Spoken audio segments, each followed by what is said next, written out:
How different is MBBS and vet to the course? ಅದು duration ಎಲ್ಲ same ಇದೆ. Duration ಅದು ಸಹಿತ 5.5 ವರ್ಷ ಇರುತ್ತೆ, ಇದು 5.5 ವರ್ಷ ಇರುತ್ತೆ. ಟೀಚಿಂಗ್ ವೈಸ್ ಸೈಂಟಿಫಿಕಲಿ ಹೇಳೋದಾದರೆ ಎಲ್ಲ ಬೋತ್ ಆರ್ ಸೇಮ್. ನಾವು ಫಿಸಿಯಾಲಜಿ ಹೇಳ್ತೀವಿ, ಅನಾಟಮಿ ಹೇಳ್ತೀವಿ. Technically not difference, all medicines are same, but both are equal. Cadre wise entry ಲೆವೆಲಲ್ಲಿ ಗೌರ್ಮೆಂಟ್ ಪೋಸ್ಟಲ್ಲಿ both are equal. Gazetted officers ಆಗಿ ಎಂಟ್ರಿ ಲೆವೆಲಲ್ಲಿ ಜಾಯ್ನ್ ಆಗ್ತಾರೆ. ಕ್ಲಾಸ್ 1 ಆಫೀಸರ್ಸ್ ಅಂತ ಹೇಳ್ತೀವಿ ಡಿಪಾರ್ಟ್ಮೆಂಟಲ್ಲಿ. So both are equal. Government ಪೋಸ್ಟಿಂಗ್ಗಳಂದಲೇ ಒಂದೊಂದು ಲೆಕ್ಕಾಚಾರದಲ್ಲಿ ಇರುತ್ತಲ್ಲ, ಎಲ್ಲೆಲ್ಲಿ ಎಷ್ಟೆಷ್ಟು ಟ್ರಾನ್ಸ್ಫರ್ಸ್ ಇರುತ್ತೆ. ಸೊ ಫಸ್ಟ್ಲಿ ಎಂಟ್ರಿ ಲೆವೆಲ್ಲು ಕೆಲಸಗಳು ಯಾವ್ಯಾವ ಥರ ಸಿಗುತ್ತೆ?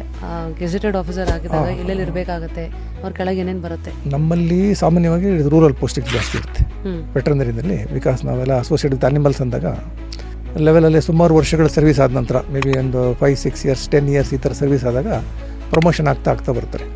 ಅವಾಗ ತಾಲೂಕು ಮಟ್ಟಕ್ಕೆ ಹೋಗ್ತಾರೆ, ಆಮೇಲೆ ಡಿಸ್ಟ್ರಿಕ್ಟ್ ಲೆವೆಲಿಗೆ ಬರ್ತಾರೆ, ಆಮೇಲೆ ಸ್ಟೇಟ್ ಲೆವೆಲಿಗೆ ಬರ್ತಾರೆ. ಆ ಥರ